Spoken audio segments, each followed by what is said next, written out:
This story is titled, Stepdaughter Said That I'm Not Her Real Mom and Shouldn't Tell Her What to Do. You're nothing to me. You're a nobody. So when it came time to pay for college, I told her to let her real mother pay for her tuition. Hi everyone. Before we dive in, a quick favor. If you enjoy content like this, please hit the subscribe button. It's free, supports the channel, and makes sure you never miss out on amazing videos. Alright, let's get started. Hey, Reddit. So here's my story. I don't know why I stayed so long or why I let things get so bad, but looking back now, it feels like I was blind to all the red flags. My name's Lauren.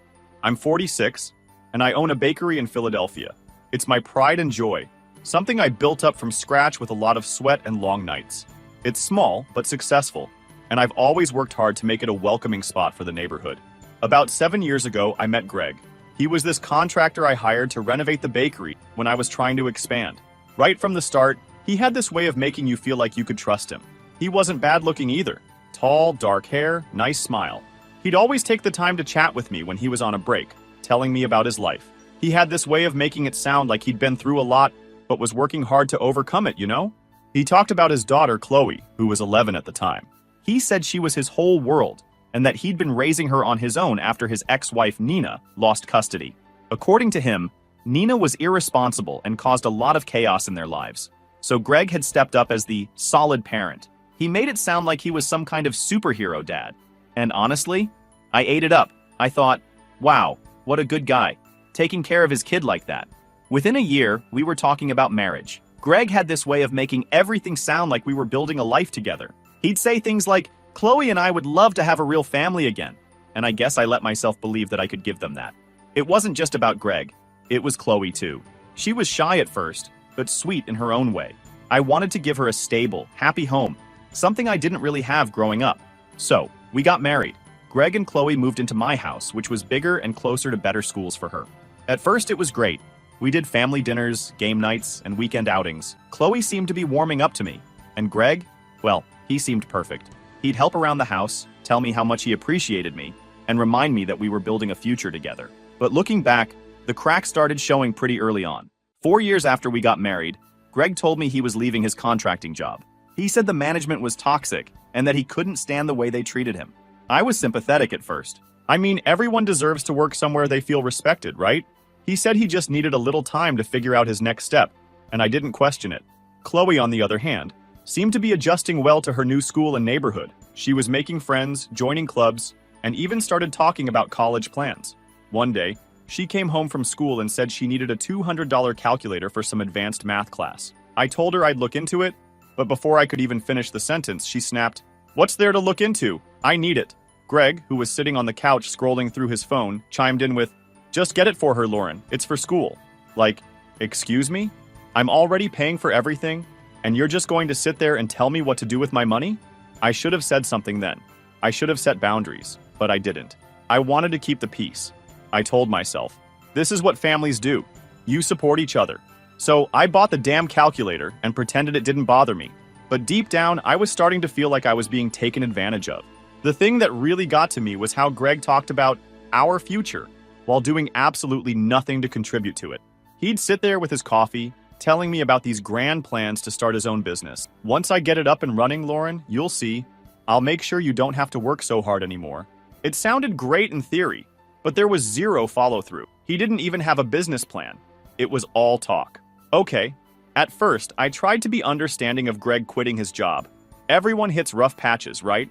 But I wasn't expecting his rough patch to turn into a full-on freeloading lifestyle. But weeks turned into months, and the man did absolutely nothing. I'd come home from 12-hour days at the bakery to find him sprawled out on the couch, eating chips and watching reruns of old cop shows. He didn't even bother to change out of his sweats most days. Meanwhile, the groceries he promised to pick up tomorrow were still not bought. The sink was full of dishes, and the trash was overflowing. "Hey, Greg," I'd ask, trying not to sound too annoyed. "Did you send out any job applications today?" "Not yet," he'd say, eyes glued to the TV. "I'm still working on my portfolio. You know, for the freelance gigs I'm planning."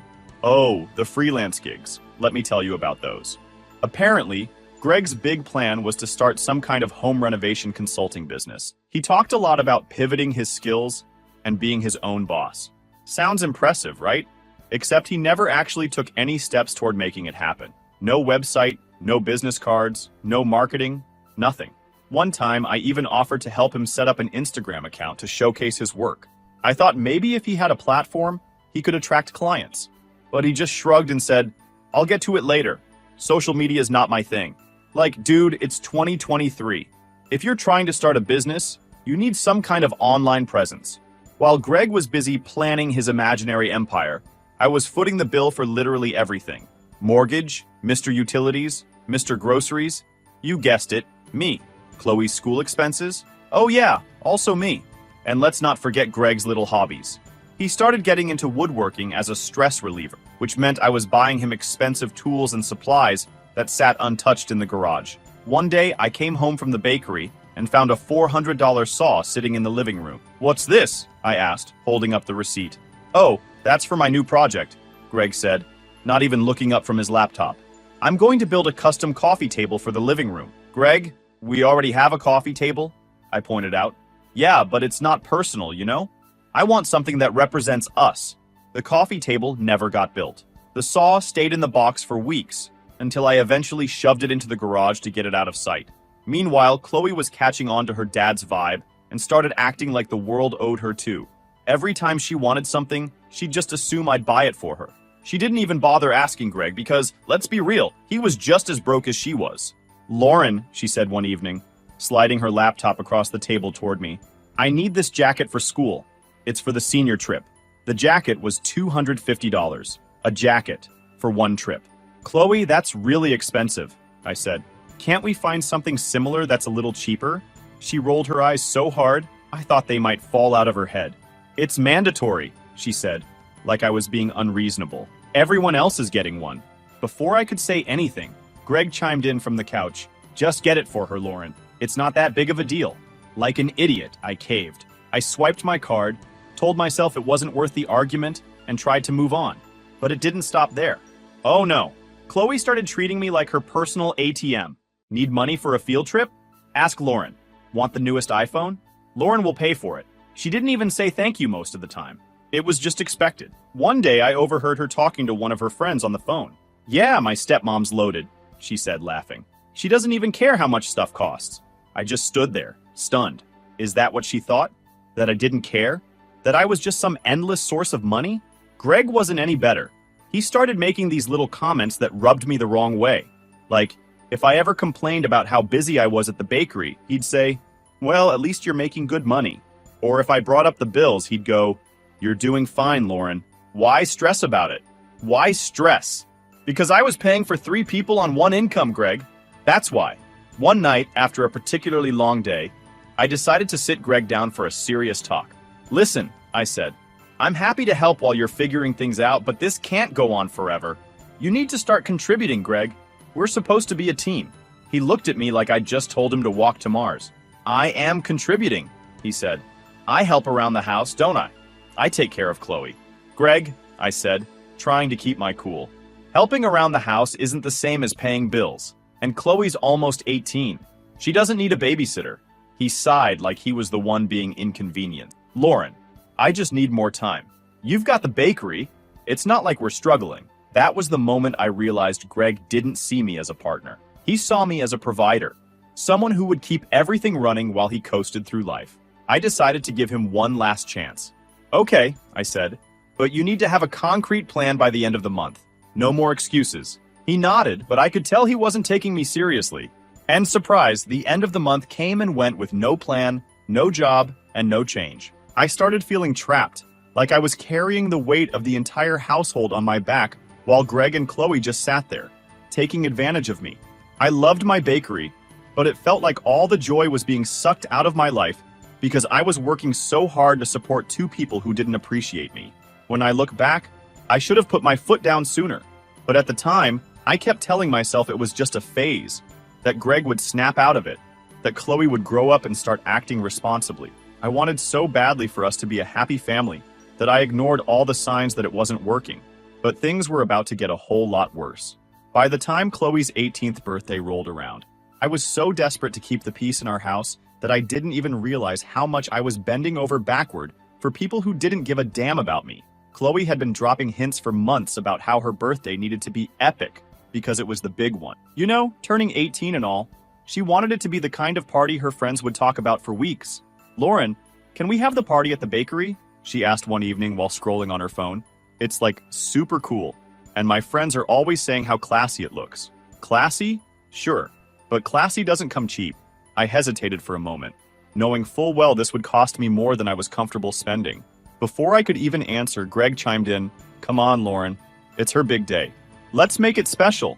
This man, who still hadn't lifted a finger to contribute financially, was pushing me to throw an extravagant party? But like a sucker, I agreed. I told myself it was for Chloe, not Greg, and that maybe this would help us bond more. Big mistake. I went all out for the party. I closed the bakery for the evening, hired a local band to play live music, and ordered these gorgeous custom cupcakes with edible gold accents.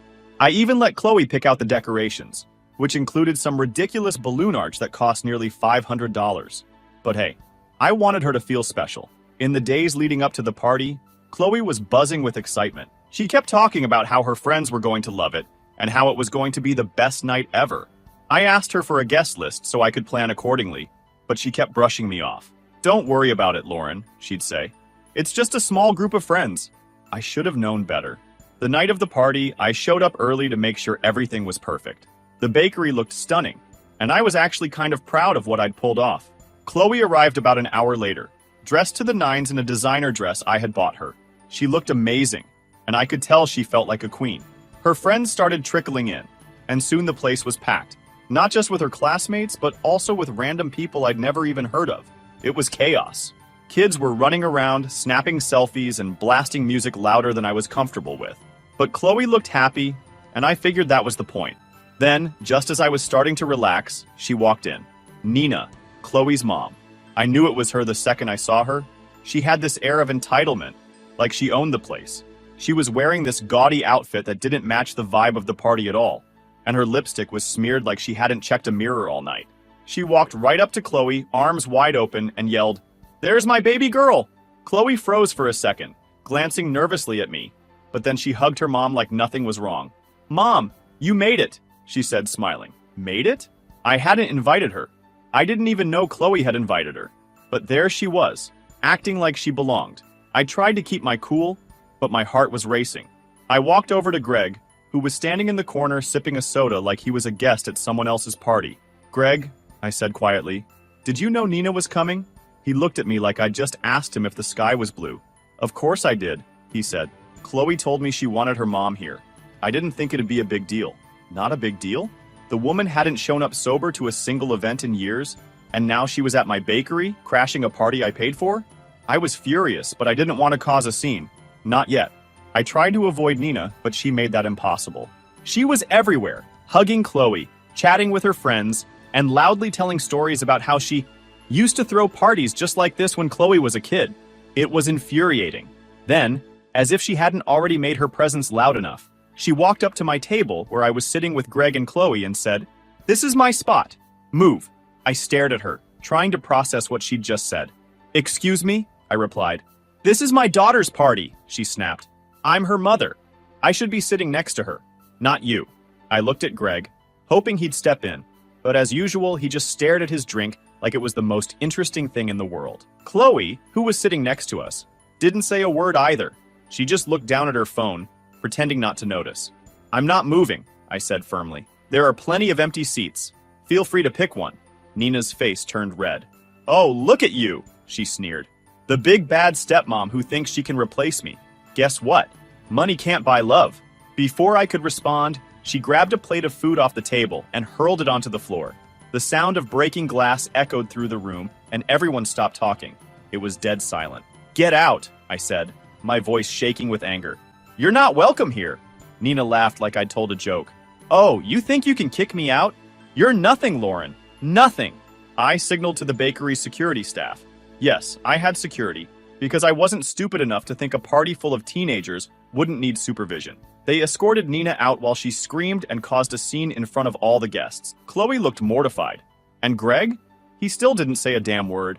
After Nina was gone, the party felt tense. Chloe tried to play it off, but you could tell her friends were uncomfortable. The whispers started. Did you see her mom? I can't believe that just happened. People left early, and Chloe barely spoke to me for the rest of the night. When we got home, I tried to talk to her. Chloe, I'm sorry about what happened tonight, but she cut me off. This wouldn't have happened if you just let her sit with us. You made it worse. I couldn't believe what I was hearing. After everything I'd done to make her birthday special, she was blaming me for her mom's behavior?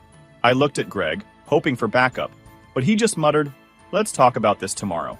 After the disaster that was Chloe's birthday, you'd think Greg might have stepped up and at least tried to show some appreciation or support. Nope. Instead, he doubled down on being the most entitled, lazy, and delusional person I've ever met. By this point, I wasn't even angry. I was just exhausted. Mentally, emotionally, financially, exhausted. Things hit a new low when Greg decided he was going to help out by taking over some of the household chores. At first, I thought, finally, he's doing something. But of course, it didn't last. For about a week, he'd occasionally do the dishes or vacuum the living room, but then he started complaining about how draining it was. "This is a lot of work," he said one evening, as he tossed a load of laundry onto the couch. "I don't know how you expect me to do all this and focus on my business." I stared at him, dumbfounded. "Greg, I've been doing all of this and running a business for years." "What are you talking about?" He shrugged. "Yeah, but you're used to it. This is new for me." I couldn't even respond. What was there to say? The man was allergic to responsibility. And then there was Chloe. If Greg was a freeloading mooch, Chloe was quickly becoming his protege. She'd picked up on his attitude and ran with it. She wasn't just asking for things anymore. She was demanding them. One evening, she came downstairs and announced that she needed new furniture for her room. Not just a desk or a chair. She wanted a full makeover. New bed, new dresser, new everything. "I've outgrown all my old stuff," she said, flipping her hair like she was a Kardashian. "I need something more mature." "Chloe, we can't afford that right now," I said firmly. "Maybe we can look at updating a few things next year." Her face turned red. "You just don't want to spend money on me because I'm not your kid," she snapped. That hit me like a ton of bricks. I'd been doing my best for this girl, and she had the nerve to say I didn't care about her because she wasn't my biological daughter? I didn't even know how to respond. Greg, of course, didn't say a word. He just sat there, staring at his phone like nothing was happening. That night, I sat down with Greg and laid it all out. "You need to get a job," I said bluntly. "I don't care what it is, but you can't just sit here and expect me to do everything. It's not fair." Greg didn't take it well. "You're being selfish," he said, crossing his arms. "You don't understand how hard it is for me right now." I laughed. An actual laugh, because I couldn't believe what I was hearing. "Hard for you? Greg, I'm the one working 12-hour days while you sit on your ass. How is that fair?" He just shook his head. "You don't get it, Lauren. You've always been about the money. You don't care about my dreams." That was it. That was the moment I realized Greg didn't see me as a person. He saw me as a bank account. Greg's true colors were in full view, and I knew things weren't going to get better. But little did I know, Chloe was about to up the stakes and push me to my breaking point. Chloe's graduation was the grand finale. By this point, I was so worn down by Greg and Chloe's entitlement that I could barely muster the energy to argue anymore. I'd become the human version of sure whatever, just going along with things to avoid yet another blow-up. But let me tell you, this one took the cake. It started a couple of weeks before Chloe's graduation ceremony. She came home one day, full of excitement, waving a letter from her school. "They're giving me an award at graduation," she announced, practically skipping into the kitchen. "That's great, Chloe," I said, genuinely happy for her. "What's the award for? Something about leadership or community service?" "I don't know," she shrugged, already texting someone on her phone. "But the important thing is, I get to go on stage." I smiled and congratulated her, even though it bugged me a little that she didn't even know what the award was for. Still, I figured this was a proud moment for her, and I wanted to support her. What I didn't realize was how quickly things were about to spiral out of control. The first sign of trouble came when Chloe announced that she wanted to have a big graduation party at the house. "We'll keep it simple," she said, which I now know is Chloe speak for start prepping your wallet. When I asked her how many people she wanted to invite, she casually said, "Oh, like 50, maybe 60. "Chloe, 60 people?" I said, my eyes practically popping out of my head. "Where are we even going to fit that many people?" "We'll do it in the backyard," she replied, like it was no big deal. "Just rent some tables and chairs, and maybe a tent. It'll be fine." Fine? I was still recovering from the disaster of her birthday party, and now she wanted me to host an even bigger event? I glanced at Greg, hoping he'd step in and suggest something more reasonable. Of course, he didn't. "She's only graduating once," he said with a shrug. "We should make it special." I gritted my teeth but agreed to the party. As the graduation ceremony got closer, Chloe's demands started piling up. She needed a new dress for the event. "Nothing cheap, Lauren? This is a big deal." new shoes to match the dress, professional hair and makeup, and of course, a custom cake for the party. By the time I finished paying for everything, I was out hundreds of dollars. Not once did Greg or Chloe even offer to chip in. On the morning of the ceremony, Chloe came downstairs wearing her brand new dress, looking like $1,000,000. She glanced at me and said, "Don't forget to bring flowers for after the ceremony. It'll look weird if I don't get any." It'll look weird? Not, "Hey Lauren, could you please bring flowers?" No, it was just expected that I'd show up with a bouquet like some personal assistant. I bit my tongue, grabbed my keys, and ran out to pick up flowers before we headed to the school. By the time we got there, I was already exhausted, but I plastered on a smile and tried to focus on Chloe's big moment. The ceremony itself was fine. Chloe got her award, walked across the stage, and beamed at the applause. For a split second, I thought, okay, maybe this will be worth it. Maybe she'll realize how much I care and start treating me better. After the ceremony, we met her outside to take pictures. Greg handed her the bouquet I'd bought, taking all the credit, of course. "Your stepmom picked these up," he said, like it was some minor afterthought. Chloe barely glanced at me. "Oh, thanks, I guess." Thanks, I guess? I'd been running myself ragged to make this day perfect for her, and all I got was a half-hearted thanks? I swallowed my frustration and smiled for the pictures, but inside I was fuming. The real drama started at the graduation party. I'd spent all day setting up the backyard, arranging tables, hanging decorations, and making sure the food was perfect. By the time the guests started arriving, I was running on fumes. Chloe, on the other hand, was in full party mode, laughing with her friends and posing for pictures like a celebrity. Greg, as usual, was nowhere to be found, probably hiding inside, scrolling on his phone. About an hour into the party, Chloe came up to me and said, "Mom's coming over." I froze.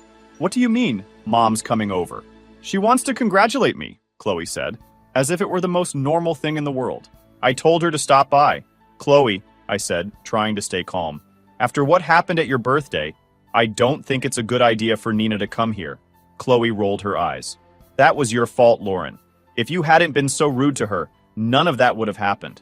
I couldn't believe what I was hearing. "Chloe, she caused a scene, insulted me, and destroyed property. How is that my fault?" "You just don't get it," Chloe snapped. "She's my real mom, and she's part of my life whether you like it or not." I turned to Greg, hoping he'd back me up. Instead, he shrugged and said, "Let's not make a big deal out of this. It's her day." I'd spent weeks planning this party, paid for every single thing, and now I was supposed to let his ex-wife waltz in and ruin it? Absolutely not. "Nina is not coming into this house," I said firmly. End of discussion. That was all Chloe needed to lose it. "You're not my mom!" she screamed, loud enough for the entire party to hear. "You're nobody! Who do you think you are, telling me what to do?" The party went dead silent. I could feel everyone staring at me, waiting to see how I'd react. Greg just stood there, staring at the ground like a coward. "I'm the person who paid for this entire party," I said, my voice shaking. "I'm the person who's been supporting you for years, while your father sits on his ass. And if you can't respect me in my own home, you can leave." Chloe's face turned red with anger. "Fine! I don't want to be here anyway!" She stormed off, dragging a group of her friends with her. The rest of the party fizzled out after that. Guests made awkward excuses and left, leaving me alone in a backyard full of half-eaten food and overturned chairs. Greg finally came outside, but instead of apologizing, he blamed me. "You didn't have to escalate things," he said. "You could have just let her have this one day." I couldn't believe what I was hearing. "Greg, she humiliated me in front of everyone and you did nothing." Again, he shook his head and walked back inside, leaving me to clean up the mess. A few weeks after Chloe's graduation fiasco, things in the house were tense, to say the least. Chloe barely spoke to me, which honestly was a bit of a relief. When she did, it was usually to complain or throw in a passive-aggressive comment about how I ruined her party. Greg wasn't much better. If he wasn't completely ignoring me, he was muttering things under his breath about how I needed to be more understanding. But the real storm hit when Chloe got the letter she'd been waiting for, her acceptance to NYU. She came bursting into the house one afternoon, waving the envelope around like she'd just won the lottery. "Lauren, Dad, I got in!" she screamed, practically jumping up and down. "That's great news," I said, genuinely happy for her. I figured, after all the drama, maybe this could be a turning point. Maybe she'd start taking responsibility and working toward her future. Silly me. Greg hugged her, grinning like a proud father. "I knew you could do it, kiddo." Chloe turned to me with that all-too-familiar smirk. "So, Lauren, when can we talk about tuition?" The room went quiet. I blinked at her, caught off guard. Tuition? I asked. Chloe, NYU is expensive. Have you looked into scholarships or financial aid? She rolled her eyes. I got some aid, but it's not enough. I figured you'd help cover the rest. I mean, you've got the money. I looked at Greg, expecting him to step in and explain how college expenses weren't just my responsibility. Instead, he nodded like it was already a done deal. She's right, Lauren. You can afford it. That was the moment I realized they'd been planning this behind my back. Greg had probably been feeding her the idea that I'd just opened my wallet, no questions asked, like I always did. But this? Paying tens of thousands of dollars for a kid who had spent the last year treating me like garbage? No way. Chloe, I said, trying to keep my voice calm. I'm really proud of you for getting into NYU, but I can't just write a blank check for your tuition. Have you considered getting a part-time job or looking into more scholarships? Her face turned red. A job? Are you serious? How am I supposed to focus on school if I'm working all the time? Plenty of students work while they're in college, I replied. It's a good way to build responsibility. Greg cut in before she could respond. Lauren, come on, she's just a kid. You don't want her to struggle, do you? A kid? I shot back. She's 18. And let's be real, Greg. She's old enough to know better than to expect me to cover this without even asking. Chloe crossed her arms and glared at me. You're just trying to punish me because of the graduation party. I stared at her, stunned. Punish you? Chloe, this has nothing to do with the party. This is about money. And the fact that you and your dad seem to think I'm a bottomless ATM? Greg threw up his hands. Oh, here we go again. Everything's about money with you, Lauren. Life isn't fair, Chloe muttered under her breath. I turned to her, my patience wearing thin. You're right, Chloe. Life isn't fair. But that doesn't mean you get to dump all your responsibilities on me. If you want to go to NYU, you need to figure out how to make it happen. The conversation didn't end there, of course. Chloe stormed off to her room, slamming the door so hard it rattled the windows. Greg sat on the couch, sulking like a teenager. For the next few days, the house was a war zone. Chloe wouldn't even look at me, and Greg kept dropping passive-aggressive comments about how I was letting the family down. One night, Greg finally decided to confront me. You're being selfish, Lauren, he said, standing in the kitchen while I washed dishes. This is her future we're talking about. I turned to face him, my hands still wet. Greg, don't you dare call me selfish. I'm just realistic. She's your stepdaughter, he said, like that was supposed to mean something. You're supposed to support her. She's only my stepdaughter when it's convenient for you, I shot back. Every other time I'm just Lauren, the woman who's not her real mom. Well, not anymore. Greg looked at me like I just slapped him. What's that supposed to mean? It means I'm done, I said, wiping my hands on a towel. I'm done being taken for granted. If Chloe wants to go to NYU, she can figure it out with her real mom. The next day, Chloe came downstairs with a new tactic, guilt. She sat at the table, looking teary-eyed, and said, Lauren, I'm sorry if I hurt your feelings. I didn't mean to make you feel unappreciated. For a split second, I almost believed her. But then she added, I just think it's really unfair that you won't help me. You've always said you wanted to give me a better future. Isn't this part of that? I sighed, sitting down across from her. Chloe, I do want you to have a good future, but I also want you to learn how to take responsibility for yourself. Life isn't about expecting other people to bail you out. She sniffled dramatically, clearly trying to turn on the waterwork. I can't believe you do this to me. You're ruining my chances at New York University. No, Chloe, I said firmly. You're ruining them by refusing to take any responsibility. You've spent months treating me like I don't matter, and now you expect me to pay for your tuition? That's not how it works. A few days later, Greg tried one last time to pressure me. Either you pay for Chloe's education, he said, his arms crossed like he was delivering an ultimatum, or I'm filing for divorce. I stared at him, completely unfazed. Okay, I said. File for divorce. He blinked, clearly not expecting that response. You don't mean that. Oh, I mean it, I said, crossing my own arms. In fact, I'll call a lawyer tomorrow. For the first time in months, Greg was speechless. He stormed out of the room, slamming the door behind him, while I sat there feeling oddly calm. When Greg and Chloe left, I thought I'd feel a little guilty. But as I watched them pack up their things and walk out the door, the only thing I felt was relief. For the first time in years, my house was quiet, peaceful. Greg didn't make a big scene when he left, which honestly surprised me. I think he realized his usual guilt trips weren't going to work anymore. He muttered something about how I'd regret this. Chloe, on the other hand, made sure I knew exactly how she felt. This is why no one likes you, she snapped as she hauled a suitcase down the stairs. You're selfish and controlling, and you'll end up alone. I didn't even bother responding. What was the point? She'd already made it clear how little she respected me. and I wasn't about to waste my breath trying to change her mind.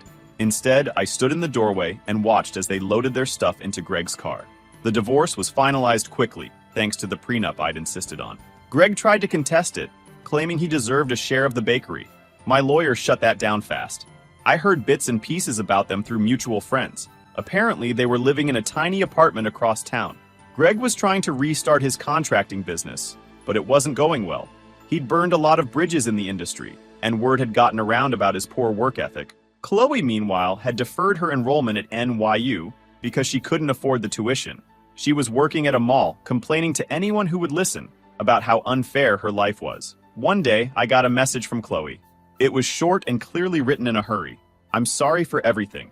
I didn't mean to hurt you. Can we talk?"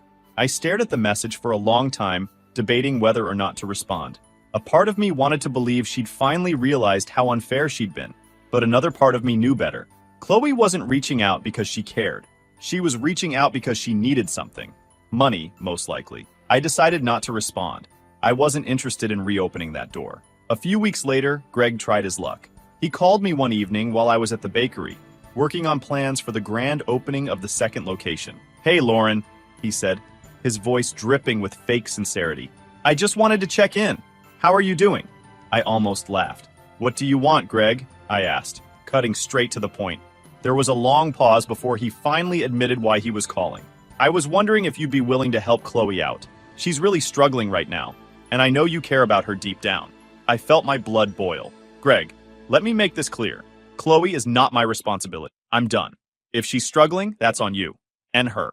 He tried to argue, but I wasn't having it. "Goodbye, Greg," I said, hanging up before he could say another word.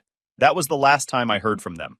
And here, my story ends. Thanks for reading, Redditors. And remember, never let anyone take advantage of your kindness. You deserve better.